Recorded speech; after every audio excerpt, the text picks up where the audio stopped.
Today I'm talking to Winnie. She's a 10-year-old boxer husky mix. She lives in Bethlehem, Pennsylvania with 2 humans, Zoe and Jonah, and 2 companions, Bowser and Leica, who are dogs. Her people want to know if she's happy. They want to know what they can do to make her life better. They want to know why she's afraid of thunder and what she has to say about that, they can do to help her with that. They want to know what she feels, how she feels about Bowser and Leica, and Jonah and Zoe. They also just want to know how she sees herself in the family. So Winnie's oracle card energy is the offering. Her energy is so strong. It's a sacred sacrifice. She's a big presence, and when I open the door and look at her at first, the one word that comes to me is guru.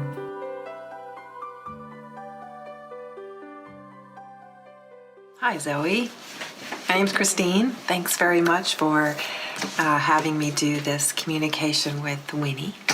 And so to my right here is Winnie, and the picture that is at the very beginning of this video is up on my screen. And this way I connect directly with her. I know where she lives, I know her name, I know her age, and I can see her. So I make sure that I get the right animal. So that's why I asked you to send a picture. So thank you. I also light a candle to invite in my guides, some angels.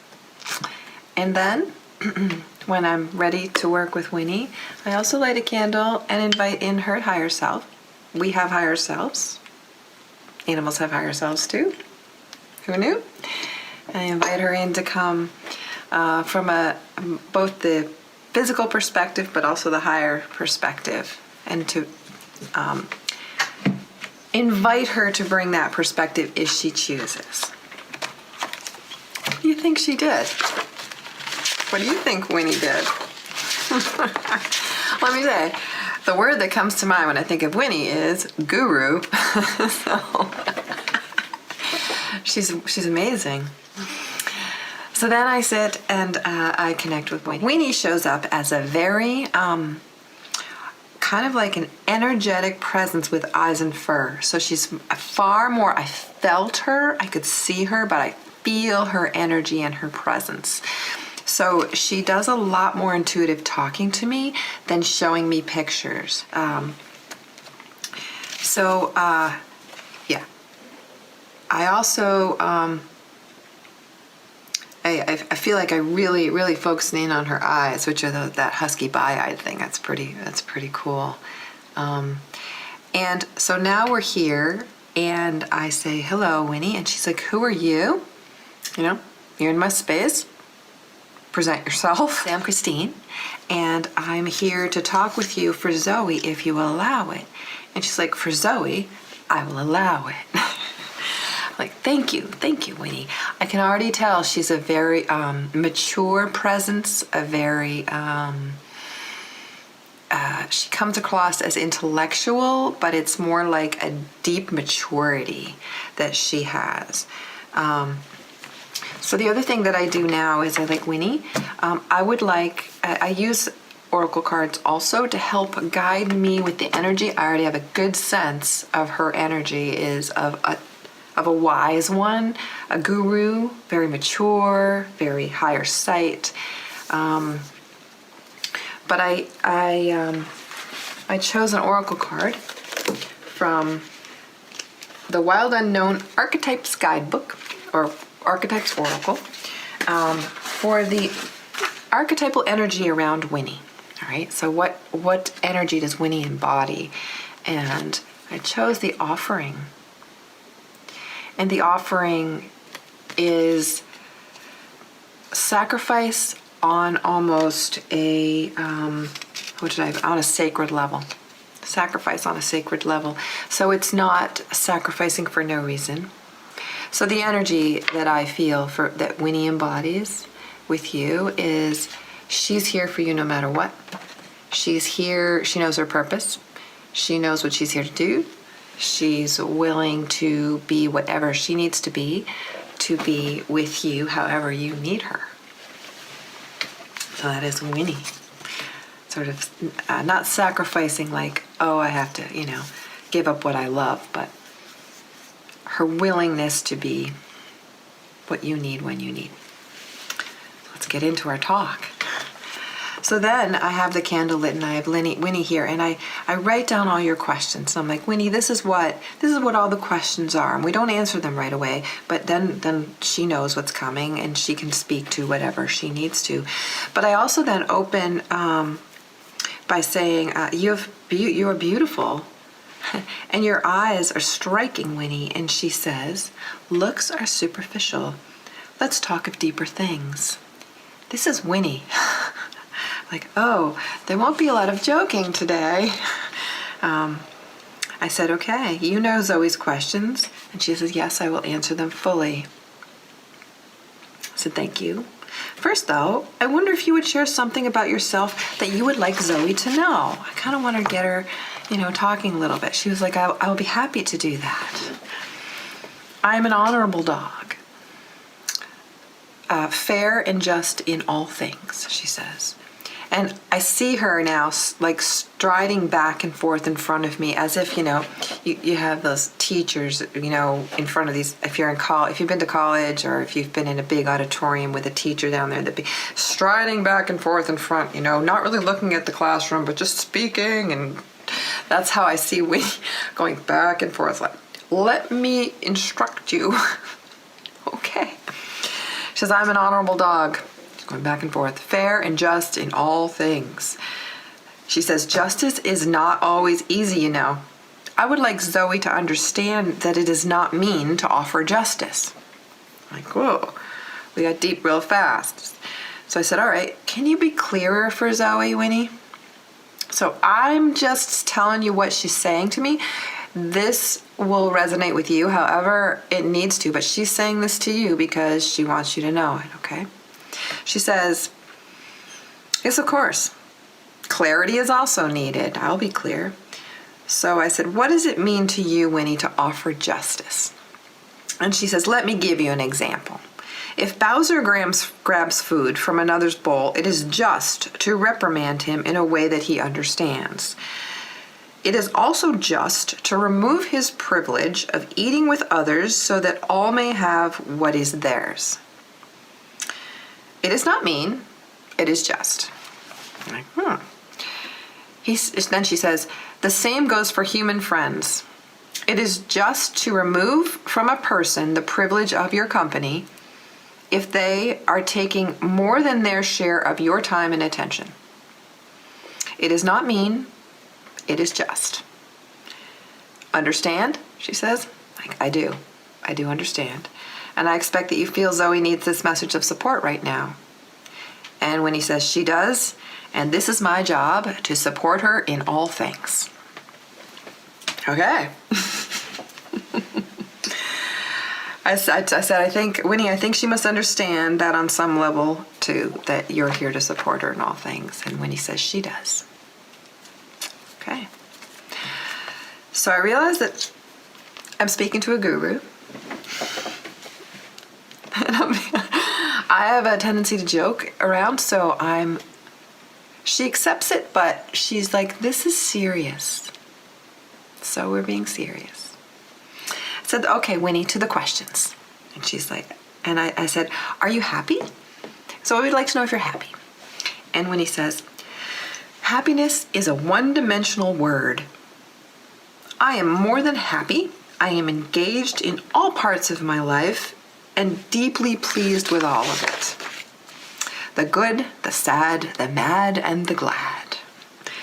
She says, we live wonderfully here together, this family of ours. And so I will say, yes, I am a happy dog. She's also a long-winded dog. So thank you, Winnie, for telling me that. She's engaged. She's there for all of it. The offering, there for all of it. I say, okay, Winnie, how do you see yourself in the family, Winnie? She says, as a watchful provider of love and affection, a dutiful caretaker of difficult emotions. a friend to all, and a no-nonsense companion.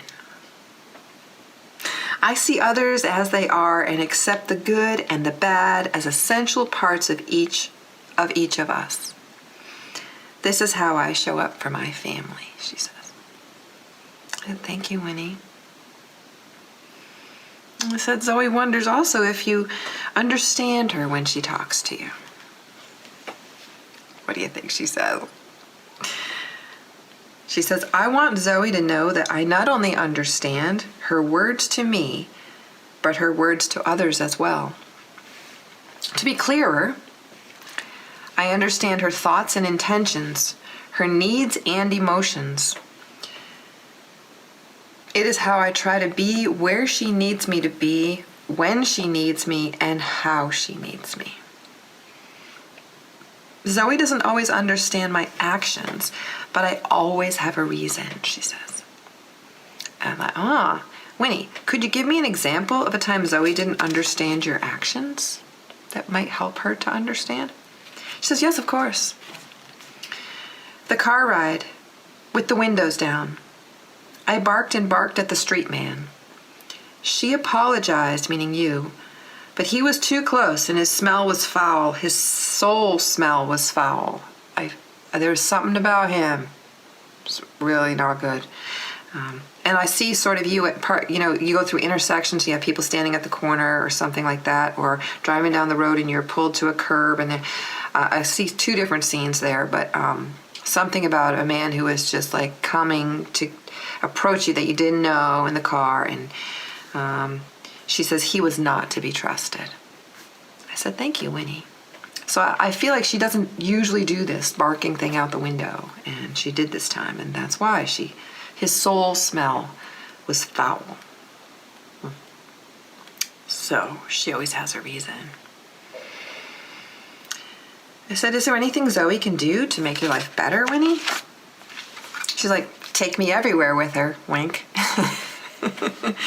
But that's as playful as she got. She's like, I know this is not possible, she says.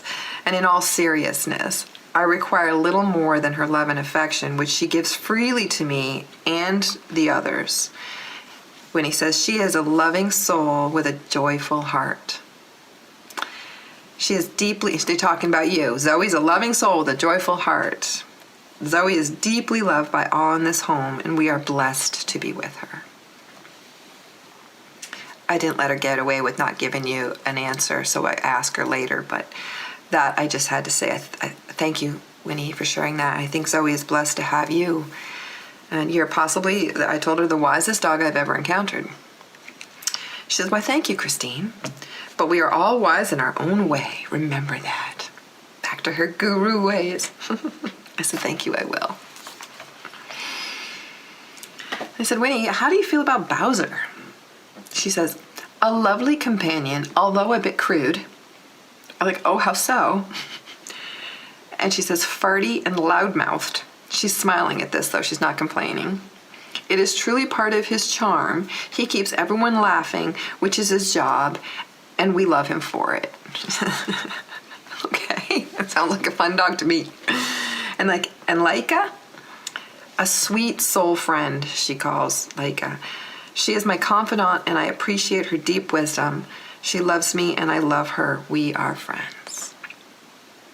I said, I'm very glad that you have such a diverse but strong family, Winnie. She says, I am blessed with them all. I said, oh, we can't forget Jonah.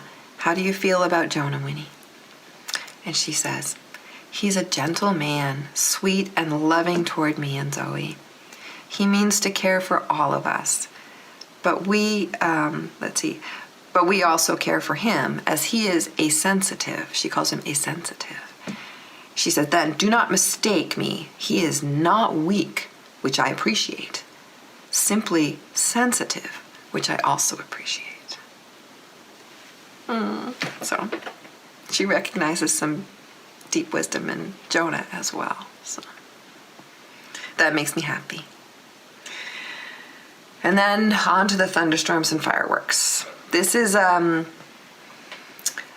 common problem for huskies and husky crosses, some shepherds, but more And she kind of gives me a reason for that at the end, which I had not been aware of. So let's go into this. So I asked her, what about these loud noises? And now I'm picturing them in my head and all, the feeling. And she says, I'm unable to control the feeling of innate fear in my body. I can feel the reverberations of the noise echoing around inside me. So I understand that. I understand how that must feel. I said, do you know that you are safe during those storms and fireworks sounds, when those loud sounds make you feel like that? She said, knowing is transcended by feeling. Knowing is transcended by feeling.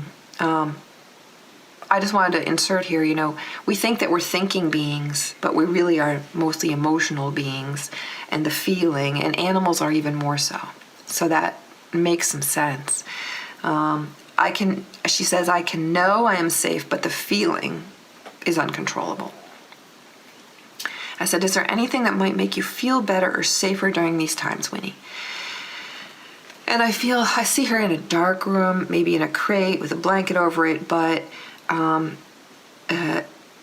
she says darkness is safer than flashing. So that would be possibly more lightning associated. I have a dog the same way, and you can tell she's feeling something coming before we know it, but the flashing really makes it worse. So she's saying that the darkness is helpful, but then the flashing just sets her. It doesn't help if it's dark and flashing, right? It keeps that keeps the darkness from feeling as safe as it could be. I'm seeing crate, drapes, coolness. I'm also feeling the air being dry. Like if you have an air conditioners take the moisture out of the air. Moisture transmits vibration more than dry air. That just all came to me. I've never thought of it before, but. And then she tells me something pretty interesting. She says, it's my nature to protect, and animals like myself are hardwired to feel electric danger.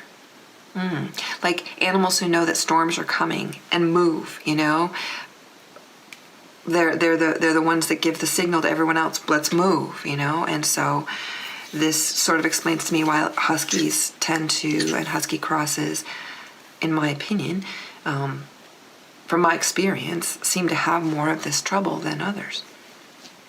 So I said, I do understand, and I thanked her for explaining that to me, because that makes sense. I said, well,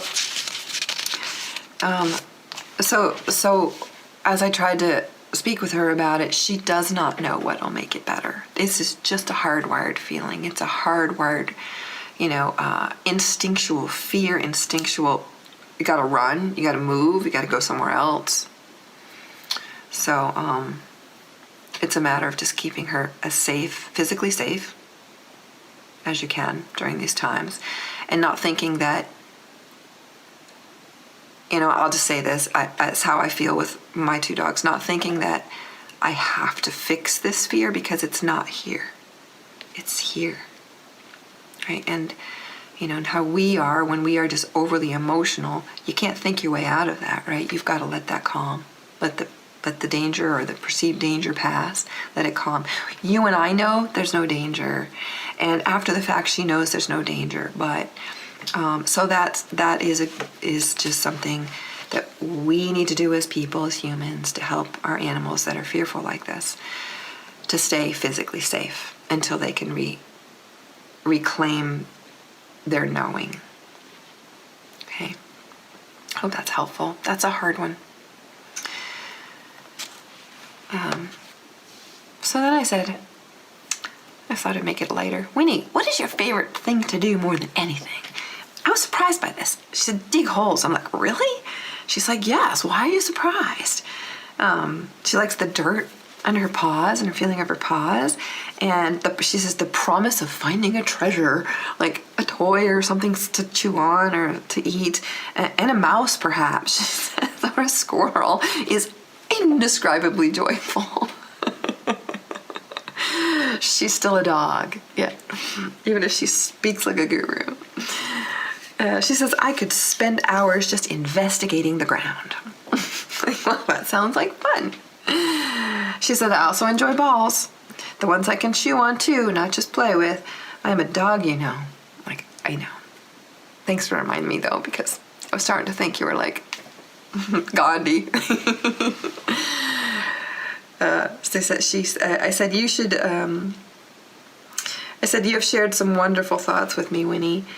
Would you maybe think again about what Zoe might offer you more of that you enjoy? I wanted, you said, what can you give her to make her life better? I wanted to rephrase it a little bit. What can you offer her more of that she would enjoy?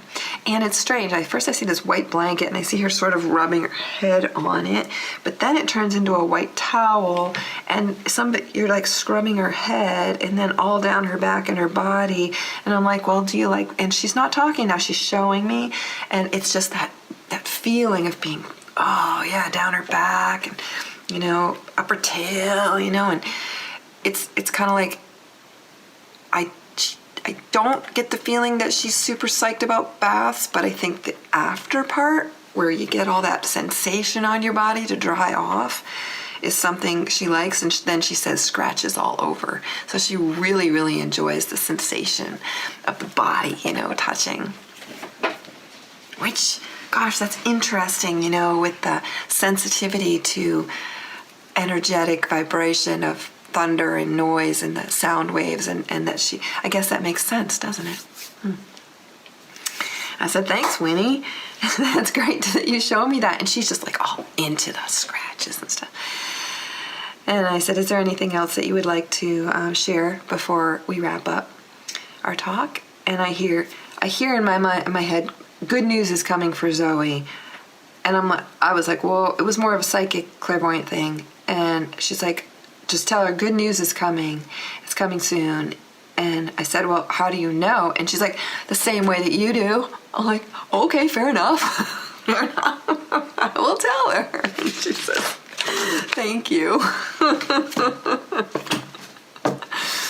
And then I said, thank you, Zoe. And she's like, it's been a pleasure, Christine. And we closed up, and I withdrew by imagining myself coming back out that door and shutting the door. We said goodbye and thank you, and that way I've shut the telepathic pathway to her, and that way I'm keeping my thoughts of mine and hers of hers. And then when you learn, when I know you do this, but I'm sure when you talk to her, there are things that just pop into your head quickly, you don't have to think about them, just thoughts. That is her thoughts coming back. And it's okay to leave that open, that telepathic doorway open to your own animals.